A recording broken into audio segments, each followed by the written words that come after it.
Welcome to the Sharkpreneur podcast with Kevin Harrington and Seth Greene. Kevin Harrington is the inventor of the infomercial, one of the original sharks from the hit TV show Shark Tank, and has generated over $5 billion in TV and digital direct response sales. Seth Greene is the world's first trusted authority on cutting-edge direct response marketing, a best-selling author, and the only 3-time Marketer of the Year nominee. On the podcast, Kevin and Seth interview sharkpreneurs who share straight talk on what it takes to explode your business. Why do so many businesses struggle while others seem to explode overnight? Do you wish you had the secret to this type of exponential growth? Now, I've scaled more than 20 businesses to over $100 million, and it's not just luck. In my new book with Mark Tim, Mentor to Millions, you'll learn the repeatable framework I use in all my business ventures for massive success. Order at kevinmentor.com and get over $1,000 in bonuses. Head to kevinmentor.com. Welcome to the Sharkpreneur podcast, Marketing Agency Edition. This is Seth Greene, your co-host, here to interview Geoff Skadra from FocusFirstAdvisors.com. His focus is helping 6- and 7-figure agency owners 2x their revenues and profits with the right systems and strategies. Geoff, thanks so much for joining us. Hey, thanks for having me, Seth. Awesome. Let's go back in time a little bit. How'd you get started? How did I get started? Let's go way back in time. I, first of all, am older than I look, so I'll ask you to guess my age at the end of this, maybe. But all right, we'll card you later. So I started out in graphic design, actually, and I worked for a PR agency for several years, and got to work with a lot of great big companies like CBS and some local industrial companies like Vocalect and Eaton and a few other big names. But that was when I was super young. That was in the Pittsburgh area, and then quickly moved over to the in-house game and got to work with a lot of awesome government employees, government contracts like NASA and the EPA and FEMA and a bunch of stuff like that. And so I started getting my chops wet with more than just graphic design. I got to do some marketing and some trade shows, and that's kind of the kind of condense it all a little bit, right? So as I was doing a lot of this in-house stuff, I kept teaching myself more and more and more stuff. And eventually that led to me having an agency. And so I started my agencies just myself, like a lot of other agency owners do, and kind of did that same thing. I started in what I was best at in graphic design, grew into web, and then grew into digital, was a HubSpot reseller, and had that for 7 years. And that led me to being acquired somehow, some way. I was able to go through that entrepreneur roller coaster, through the ups and the downs, and work with a coach, work with a mentor who led me to building systems in my business that got me acquired, which led me to kind of that next step in my career, which was at an IT company where I was director of marketing at Omni Strategic Technologies, which was a kind of a statewide multi-location IT firm. And what I saw there was eye-opening to me, was all of these conglomerate businesses coming together to form one business. And it was really a struggle to pull them all together, to get the right culture, to have the right systems and strategies in place. But through all this led me to learning the next thing in my career, which was strategic planning. So I got into the whole Traction EOS thing, learned that whole thing backwards and forwards, and led them through a strategic growth initiative. And unfortunately, the guy who brought me in, who had the vision, left for another job, and things just kind of fell apart, and I was ready to move on to the next thing. And that's what led me to where I am today, which is consulting. I just saw everything that I learned through my life, through my career owning a business, and through this, being acquired, just got this heart for wanting to bring owners out of this sort of, a lot of people call it the hamster wheel, or, the treadmill or whatever, right? I want the agency roller coaster. Absolutely. Roller coaster. Yeah, you got it. Right. So all these, whatever that is, like getting them unstuck and getting them to that next point, and more importantly, like getting them to the point where they are able to do the stuff that they love. Like, I know I'm talking a lot here, but But going back to that emotional part, right, of my business was that anxiety. And I think a lot of owners really, really struggle with that, right? They get into this point and they just don't know where to go, and it just really sucked. And I'll pause there to let you talk, ask some more questions, but we can dig into that depending on how you want to go with this thing. Sure, and the longer version of that, if it isn't already in a book, should be. So what are some of the most common mistakes marketing agency owners are making that keep them stuck? Well, the first is, you got several bottlenecks, right? The first one is not an uncommon, and it's not something new that there isn't anyone else talking about it, but it's themselves. It's having this DIY mindset, right? They want to be able to do everything because they have done everything. They've had to do everything as a necessity. And what they need to do is move into a CEO mindset, kind of adopting this idea of, being a Jeff Bezos or the head of Walmart or, any of these other major CEOs, and thinking in those terms. Not that they have to jump right into that, but they have to have the mindset first, this idea of a mindset of where they want to be rather than where they are. Okay, so that's one. Sure, thing. that's one. So we've got to go from thinking like the service provider themselves to thinking like a CEO. And what are some of the ways you help them make that shift? Because it's a big one and really important, obviously, to grow a business beyond just you and grow it beyond the point where you're the bottleneck because you're involved in everything. Yeah. So a term I learned along the way is time and emotional profit. And I think that's super critical. So you have to set your time and emotional profit goals even before your profit goals. Profit goals are certainly important because you don't have a business without it. So guarding your time and really understanding your time, what you want out of that stuff is really important.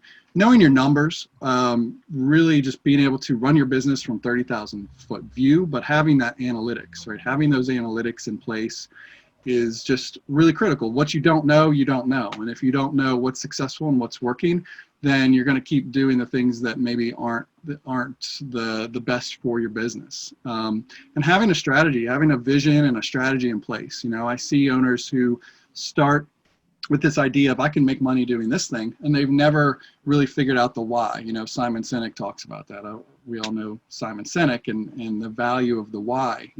So having that vision becomes a super critical foundation for not only keeping yourself inspired and keeping yourself moving towards a goal, but as you grow and have employees, like getting them to the point where they want to come to work every day for more than just a paycheck. So I would say those are kind of the top things on my list that I help with, among other things. Absolutely. Now let's talk about the importance of systems. I know you've seen the good, the bad, and the ugly. How does an agency owner know if they need systems? How do they figure out what they need? How do they start building those? How does that work in your world? Yeah, systems are super critical. A business has to be repeatable and predictable, and you don't get that without systems. And the other reason why that's important is because if you want to clone yourself, you have to have other people do these things that you're great at, and you have to have that system. So the first place that I start is the system for the systems. It's having the SOP, the standard operating procedure manual, or a place where you can, keep it all organized and simplified. And I can go down through all the systems, but the place where I see the breakdown is in the overwhelm. It's in this fact that I know I need to do this. I've tried to do it, and it's just failed and failed and failed. And the reason why I believe this happens more often than not is because the business model itself is very complicated. Right? You have full service agencies who want to offer SEO, and they want to offer web, and they want to offer digital and social and da-da-da-da-da-da. And so it becomes very difficult to understand, where do I start? Because to them, it's all important. So when you can simplify your model a little bit and focus on the thing that you're best at, it becomes a lot easier to build out this standard operating procedure around that core service. And that core service is what you're going to be able to scale. And once you understand how to scale that, you can apply it to the next thing, to the next thing, to the next thing.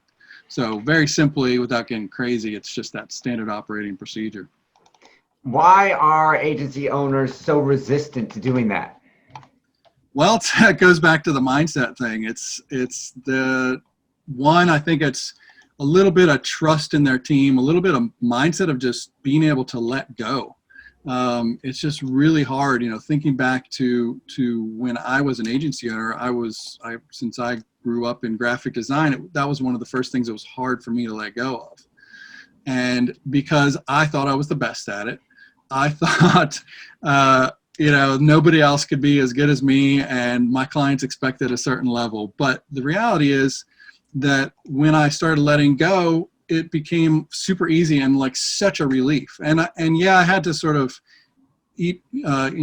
swallow my pride a little bit and let that person, make a few mistakes along the way. But I mentored them, and ultimately they ended up doing better than I did. So it's really just a mindset thing to let go, to be honest. That makes a lot of sense. You've grown an agency, you've been acquired, you've exited, you've done what some would say in our industry is the holy grail of all of those things, and survived and rebirthed yourself as a consultant based on your track record. With all the success you've achieved, what's your biggest challenge now? My biggest challenge now is just back to the challenge that a lot of businesses have, which is scaling. Even though I'm helping businesses scale, I still have to build my business in a way that scales. And right now I'm at that process where I'm just all in for these agency owners, and it's one-to-one, right? And what my next challenge is, how do I get it to a point where I'm still providing that value? Because I feel like there's a lot more value in the one-to-one than there is in the coursework. And so I'm figuring it out as I go. And which really exciting for me because I get to work with awesome people along the way. But it is a challenge. I just don't believe that the courses, because the courses really lend it to going back to the DIY, right? So they're going to sign up for a course and it's going to be back to the DIY, and it's not really solving a problem. So more than likely it's going to be replicating myself with other coaches and growing from there. So then so you were an agency owner, you were acquired, you later exited, and now you're building almost an agency for agencies. What are, in a different way of looking at it, what are some of the biggest mistakes you see agency owners make when it comes to marketing their own business? Because they're doing the marketing for their clients. Talk about the shoemaker's kid problem. Well, aside from not doing it. Yes, aside from not doing any marketing and just relying on word of mouth. Yeah, I think it's in their messaging and positioning. It's not really taking the time to really understand how they can stand out in the eyes of the client. Like, using a website as an example, when someone comes to your site, the first thing they should know is exactly what you do, why you do it, who you do it for, and what makes you different. Maybe not all in that order, but essentially that simple phrase that just states exactly that thing. And I think a lot of times the hesitation is, and this kind of comes down to niching, right? The argument of, do you niche or do you not niche? And people are a little worried they're gonna, give up revenue if they niche too far. But if you don't niche enough and you don't have that clear message and that clear positioning, then you're just going to look like everyone else out there in the red ocean. So that's kind of where I see the biggest mistake happening.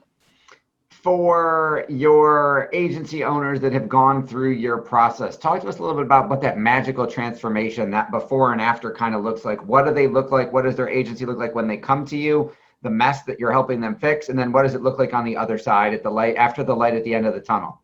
Sure.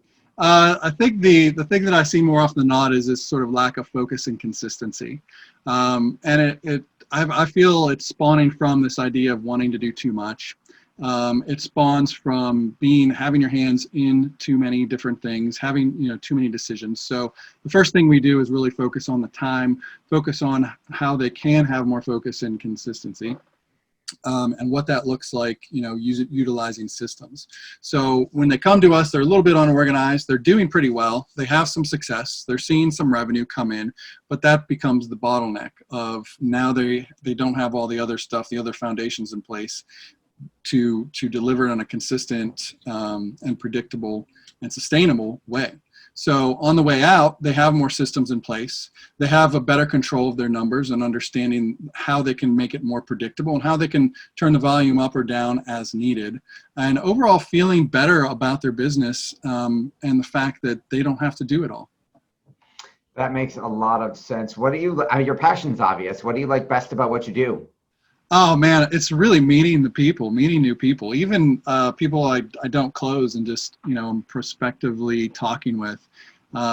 I think COVID opened me up to that idea. Before I was kind of pushing, locally, regionally, and seeing who I could work with, and then all of a sudden it's like, hey, now I can get on and really talk to people in Australia and the UK and just everywhere, mostly English speaking, because I don't speak any other languages, but that's been really the most fun part, and building those relationships, because relationships is the key to any business. And that's what I push for, is a people first thing. I get to know people, and that's the exciting part of what I get to do, regardless of if they end up being a client. Awesome. So what does your life look like outside of Focus First Advisors and working with agencies? What do you do for fun? Spend time with my family. I just bought a small little bass boat a few months ago, and been going out with my son and fishing, doing some more bass fishing. Well, let's say casting more than fishing right now. We're still learning the craft a little bit, but that's part of the fun. And that's what's exciting, getting out there doing, and just really spending time around here. COVID has allowed me to spend more time with my family because they've been home more. I work from home, and that's been exciting to me. So that's kind of where I'm at right now, just the whole fishing game. Awesome. For our agency owners who want to learn more about you and what you're doing, where is the best place for us to send them?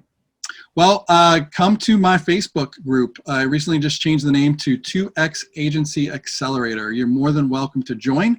I let pretty much anyone in as long as they're an agency owner and they're doing well, because I believe in building a community. And I think it's a great place for us to learn from each other. Awesome. This has been Seth Greene here with Geoff Skadra of Focus First Advisors and the 2X Agency Accelerator Facebook group, which, full disclosure, I am a member of. Geoff, thanks so much for joining us. Thank you, Seth. Appreciate it. Thanks, everybody, for watching or listening, and we'll talk to you next time. Do you need money to fund your idea, product, or service? Are you ready to take your business to the next level but need capital to get it done? Kevin Harrington has heard more than 50,000 pitches and knows how to help you make the perfect pitch to get the funding for your entrepreneurial dream. He's distilled the process down in his perfect pitch cheat sheet, and it's yours for free. Just text PITCH to him right now at 727-888-2100. Text PITCH to 727-888-2100 right now and claim your free perfect pitch cheat sheet. Text PITCH to 727-888-2100 to start funding your dream today. This show has been produced by Market Domination, LLC. To discover how you can have your own show completely done for you and turn it into a real published book and become the authority in your marketplace, go to www.marketdominationllc.com/podcast offer.